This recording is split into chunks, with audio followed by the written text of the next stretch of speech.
मातृभूमि के सम्मान के लिए अपना सर्वस्व लुटाने का जज्बा रखने वाले असंख्य वीर सपूतों की कुर्बानी का ही परिणाम है हमारी ये आज़ादी। उन्हीं वीर सपूतों की अग्रिम पंक्ति में शामिल हैं माँ भारती के अमर सपूत पंडित राम प्रसाद बिस्मिल। इस कहानी के सिलसिले में हमें उत्तर प्रदेश के शाहजहांपुर ज़िले में चलना होगा।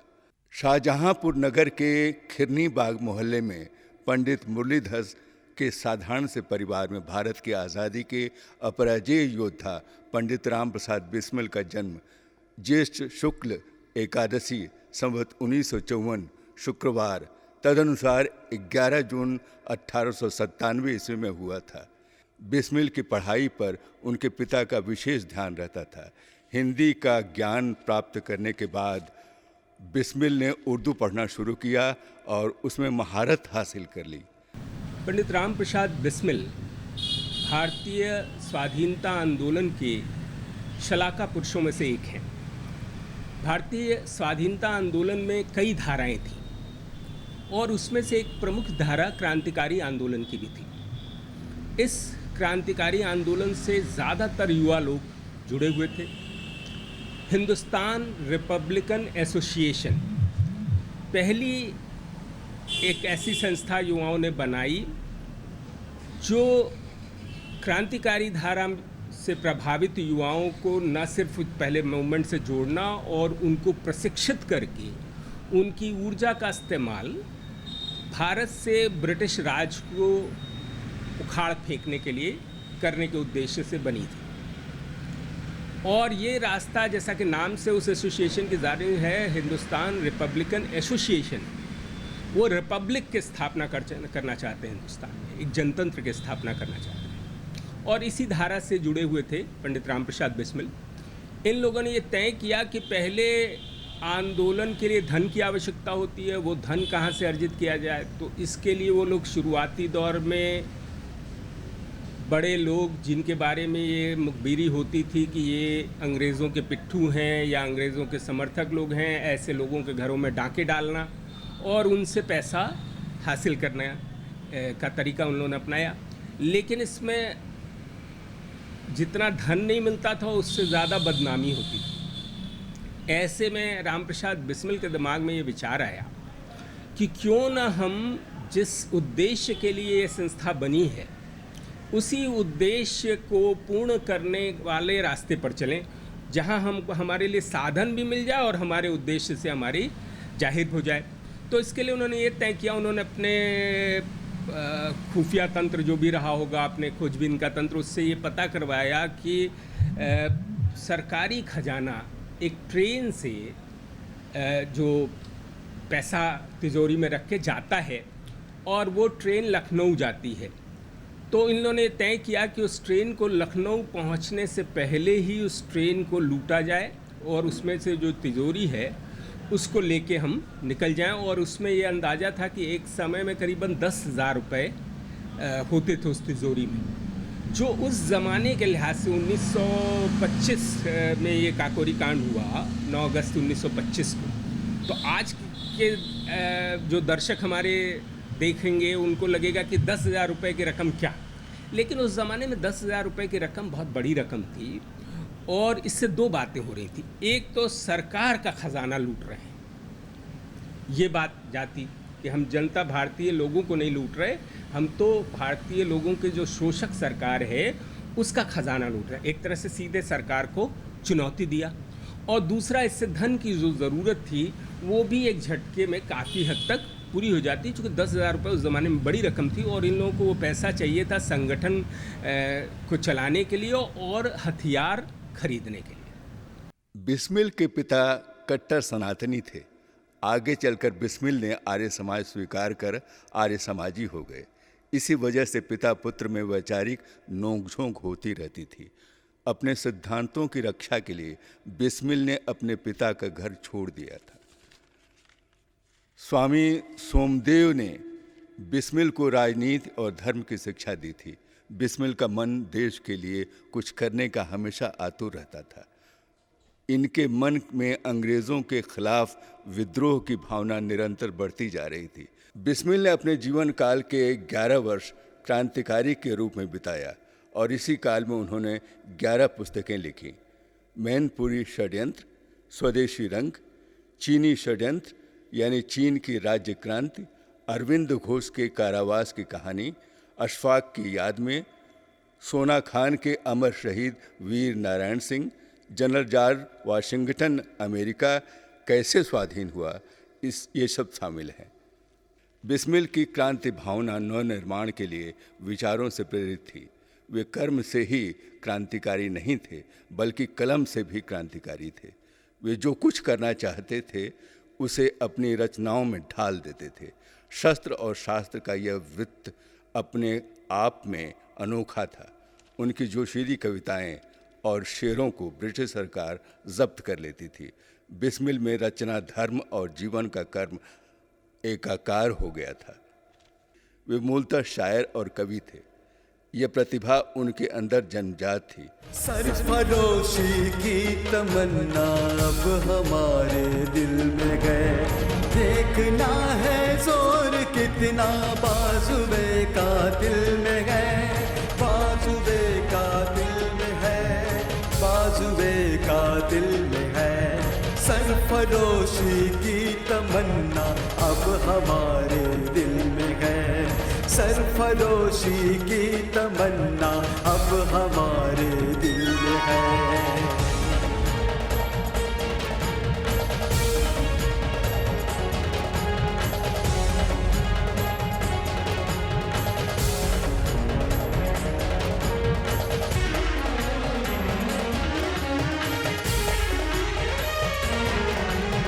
ऐ शहीदे मुल्क मिल्लत मैं तेरे ऊपर निसार, ऐ शहीदे मुल्क मिल्लत मैं तेरे ऊपर निसार, ऐ शहीदे मुल्क मिल्लत मैं तेरे ऊपर निसार।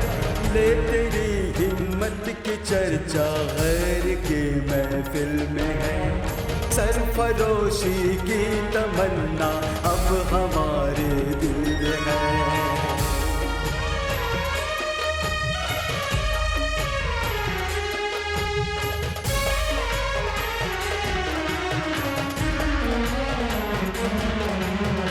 यूं खड़ा मक्तल में कातिल कह रहा है बार बार, यूं खड़ा मक्तल में कातिल कह रहा है बार बार, यूं खड़ा मक्तल में कातिल कह रहा है बार बार।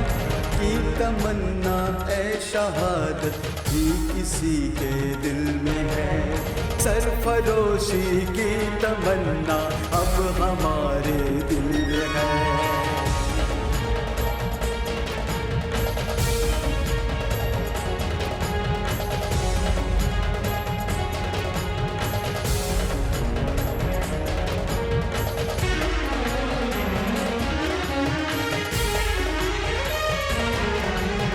वक्त आने दे बता देंगे तुझे ऐ आसमां, वक्त आने दे बता देंगे तुझे ऐ आसमां, वक्त आने दे बता देंगे तुझे ऐ आसमां।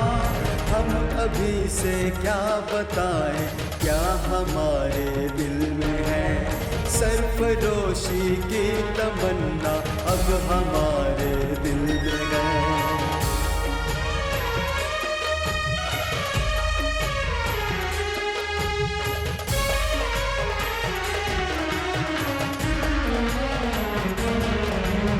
खींच कर लाई है सबको कत्ल होने की उम्मीद, खींच कर लाई है सबको कत्ल होने की उम्मीद, खींच कर लाई है सबको कत्ल होने की उम्मीद। आशिकों का आज जमघट पूछा ऐ कातिल में है, सरफरोशी की तमन्ना अब हमारे दिल में है।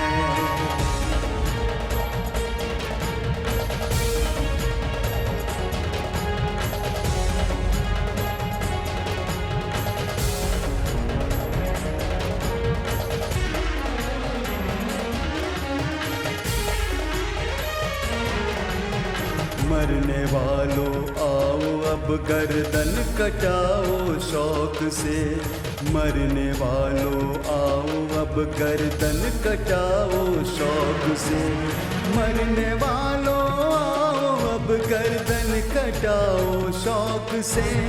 ये गनीमत वक्त है खंजर खफे कातिल में है, सरफरोशी की तमन्ना अब हमारे दिल में है।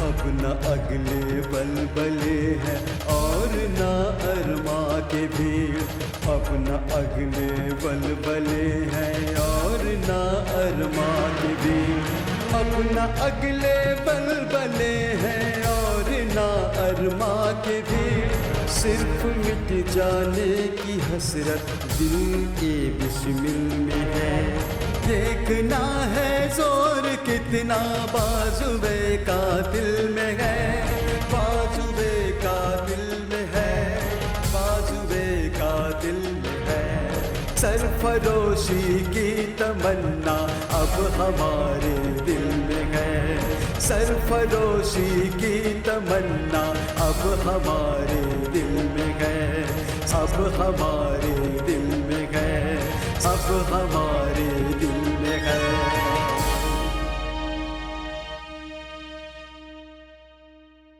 भगत सिंह ने बिस्मिल को हिंदी का बड़ा लेखक और उर्दू का बड़ा शायर बताया था। भाई परमानंद की फांसी के बाद बिस्मिल ने उनकी फांसी का बदला लेने की प्रतिज्ञा की थी। इसी से ये जीवन भर अंग्रेजी साम्राज्य को विध्वंस करने की दिशा में काम करते रहे। क्रांतिकारी दल के कार्यकर्ताओं की दुर्दशा देखकर वे बहुत दुखी रहते थे। भूमिगत रहने पर भी बिस्मिल ने पुस्तकें लिखकर, पुस्तकों का अनुवाद कर धन जुटाया करते थे। 9 अगस्त 1925 को काकोरी कांड से बिस्मिल ने सारी दुनिया में ज़बरदस्त तहलका मचा दिया। रेल डकैती का यह दुस्साहसिक कार्य दल के लिए धन जुटाने की गरज से किया गया था। अंग्रेजी सरकार ने क्रांतिकारियों के इस कार्य को चुनौती के रूप में लेकर रामप्रसाद बिस्मिल और अन्य क्रांतिकारियों पर ऐतिहासिक और राजनीतिक मुकदमा चलाया। इस मुकदमे पर उस ज़माने में 10 लाख रुपए खर्च किया गया था। बिस्मिल को भयंकर षड्यंत्रकारी घोषित करते हुए 2-2 फांसी की सजाएं मुकर्रर हुईं। बिस्मिल को फांसी के फंदे से बचाने के लिए पूरे देश में लगभग 250 ऑनररी मजिस्ट्रेट के अतिरिक्त विधानसभा और विधान परिषद के 78 सदस्यों ने अलग अलग अपीलें की, परंतु ब्रिटिश सरकार को उन्हें फांसी पर लटकाने की सनक सवार थी। काकोरी कांड के 4 अमर शहीद राजेंद्र सिंह लाहिड़ी, रामप्रसाद बिस्मिल, रोशन सिंह और अशफाकुल्ला थे। फांसी की सज़ा सुनाने के बाद जब बिस्मिल गोरखपुर की जेल में लाए गए तो उनके दल के सदस्य सरदार भगत सिंह, कुंदन लाल आदि ने उन्हें ज़बरदस्ती रिहा कराने की योजना बनाई। ये कार्य चंद्रशेखर आज़ाद की देखरेख में होना था। यह खबर बिस्मिल को जब जेल में मिली तो उन्होंने एक गज़ल लिखकर जेल के बाहर अपने साथियों को भिजवाई थी। जेल से बाहर आते ही गज़ल का पर्चा जब्त कर लिया गया। लिखा था, मिट गया जब मिटने वाला फिर सलाम आए तो क्या, दिल की बर्बादी के बाद उनका पयाम आए तो क्या। मिट गया जब मिटने वाला फिर सलाम आए तो क्या, दिल की बर्बादी के बाद उनका पयाम आए तो क्या।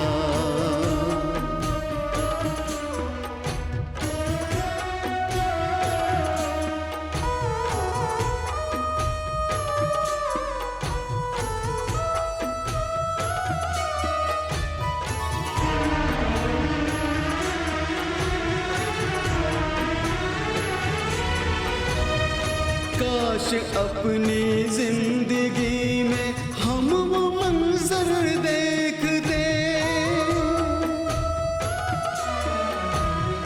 काश काश अपनी जिंदगी में हम वो मंजर देखते, काश अपनी जिंदगी में हम वो मंजर देखते।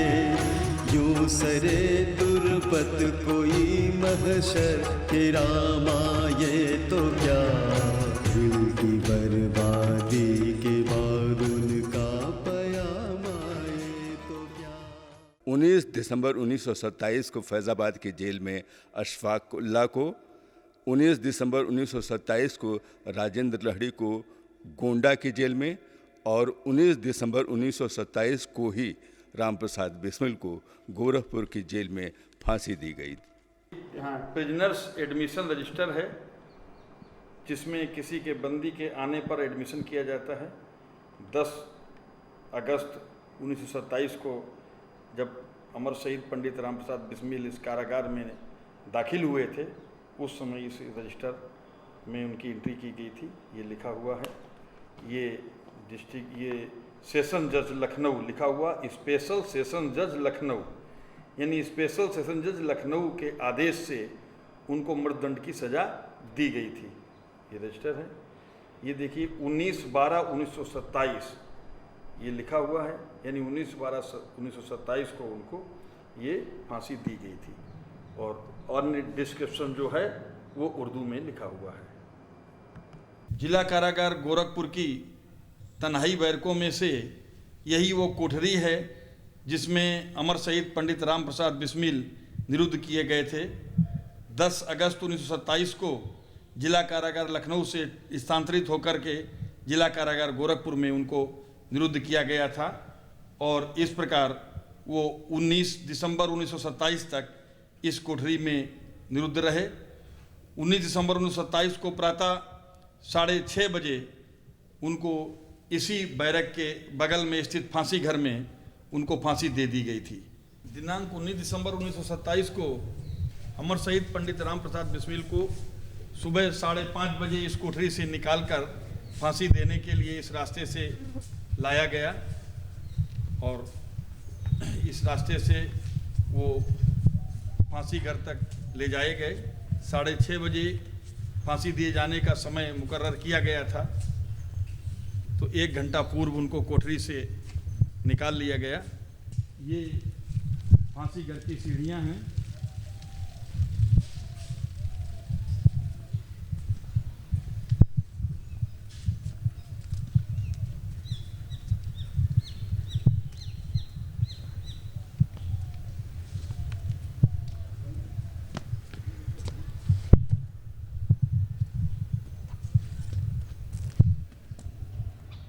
दिसंबर 1927 को प्रातः 6:30 बजे अमर शहीद पंडित राम प्रसाद बिस्मिल को इसी स्थान पर फांसी दी गई थी।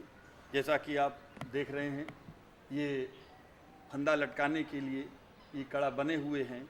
इस फांसी घर में 3 लोगों को एक साथ फांसी दी जा सकती है। ये तख्ते लगे हुए हैं, ये इसका लीवर है, ये आप जैसा कि देख रहे हैं ये लीवर है और एक उधर वो फंसता है, एक इधर ही फंसता है। यहाँ पर बीच में जो है जिसको फांसी दी जाती खड़ा करके, और जो जल्लाद होता है वो इस लीवर को खींच देता है जिससे व्यक्ति की फांसी लग जाती है। पंडित राम प्रसाद बिस्मिल काकोरी कांड में बंद हुए थे और उन पर आईपीसी की धारा 121A, 120B और 396 लगाई गई थी। आईपीसी के अनुसार 120B में भी मृत्युदंड की सज़ा का प्रावधान है, जो कि भारत सरकार के खिलाफ षड्यंत्र करने की धारा होती है। 396 डकैती, हत्या के साथ डकैती की धारा है, जिसमें कि काकोरी में सरकारी खजाना लूटा गया था, तो उसमें भी मृत्युदंड का प्रावधान है, जिसके तहत पंडित राम प्रसाद बिस्मिल को मृत्युदंड की सज़ा दी गई थी, यानी फांसी दी गई थी। काकोरी कांड के शहीदों को ब्रिटिश सरकार फांसी देने के लिए संकल्पित थी। सभी नियम कानून को दरकिनार रखकर फांसी दे दी गई। गोरखपुर जेल से फांसी के पूर्व लिखे गए अपने अंतिम पत्र में लिखा, मुझे विश्वास है कि मेरी आत्मा देश और उसकी संपत्ति की रक्षा के लिए नए उत्साह के साथ काम करने के लिए देश में लौट आएगी। बिस्मिल ने भारतवासियों के दिलों में स्वतंत्रता और प्रेम की अद्भुत ज्योति जलाई। बिस्मिल का नाम उस समय युवाओं के लिए प्रेरणा स्रोत था। 19 दिसंबर 1927 अर्थात पौष कृष्ण एकादशी विक्रम संवत 1984 को बिस्मिल प्रतिदिन की तरह सवेरे जागे, नित्य कर्म से निवृत्त हो रहे थे। उसी समय बाबा राघव दास, उस समय के महान देशभक्त, बिस्मिल से मिलने जेल में आए। बिस्मिल को दाढ़ी बनाता हुआ देखकर बोले, बिस्मिल, आज तुम्हारी फांसी है और तुम हजामत बना रहे हो। इस पर बिस्मिल हंसकर बोले, बाबा, जब कोई यात्रा पर जाता है तो बन संवर कर ही जाता है, और मैं तो महायात्रा पर जा रहा हूँ। नित्य कर्मों से निवृत्त होकर पूजा करने के पश्चात बिस्मिल हंस हंस कर जेल के कैदियों और अधिकारियों का अभिवादन स्वीकार किया। बिस्मिल से मिलकर लोगों की आंखों में आंसू टपकने लगे, परंतु बिस्मिल पर कोई प्रभाव नहीं पड़ा। उनका चेहरा मुस्कुराता रहा। मुस्कुराते हुए चेहरे से भारत माता के जय, वंदे मातरम कहते हुए फांसी के फंदे की तरफ बढ़ते गए। धरती माँ को अंतिम बार प्रणाम किया, धूल को चंदन की तरह माथे पर लगाया। फांसी के तख्ते पर पहुंचकर उन्होंने सिंहनाद किया, I wish downfall of the British empire. Bharat माता की जय, वंदे मातरम। इस उद्घोष के बाद वे हमेशा हमेशा के लिए फांसी के फंदे पर लटक गए। उस दिन 19 दिसंबर 1927 को सारा आकाश रक्त रंजित हो गया। चारों तरफ लालिमा फैल गई। मंदिरों की घंटियां नहीं बजीं, मस्जिदों के अजान नहीं हुए। बिस्मिल के फांसी दिए जाने की बात सुनकर भावावेश में गोरखपुर और आसपास की जनता रोती बिलखती जिला कारागार के दरवाजे पर जमा होने लगी। अंग्रेज हुक्मरान बिस्मिल की लाश को देना नहीं चाहते थे, लेकिन जेल के दरवाजे पर जन सैलाब उमड़ता हुआ देखकर गुस्साई जनता जेल फाटक तोड़ने पर आमादा थी। इसीलिए जिला कारागार के दरवाजे को बचाने के लिए जेल खाने के आगे की दीवार तोड़कर बिस्मिल की लाश को जेल के अधिकारियों ने जनता को सौंप दी। बिस्मिल की शव को लगभग 1.5 लाख लोगों ने पूरे गोरखपुर नगर में घुमाया। आज जहाँ घंटाघर है, उस समय वहाँ एक पेड़ था। उस पेड़ के नीचे बिस्मिल का पार्थिव शरीर रखा गया। लोगों ने उस महान क्रांतिकारी के पार्थिव शरीर पर माल्यार्पण किया। उन्हीं के पावन स्मृति में आज घंटाघर विद्यमान है। बाबा राघव दास का कहना था, राम प्रसाद बिस्मिल की अंतिम इच्छा थी कि उनका दाह संस्कार गोरखपुर में राप्ती नदी के किनारे किया जाए। इसीलिए उनकी अंत्येष्टि राप्ती नदी के किनारे की गई। आज वह राजघाट के नाम से जाना जाता है। शहीदों की चिताओं पर लगेंगे हर बरस मेले। शहीदों की चिताओं पर लगेंगे हर बरस मेले। वतन पर मरने वालों का यही बाकी निशान होगा। शहीदों की चिताओं पर लगेंगे हर बरस मेले।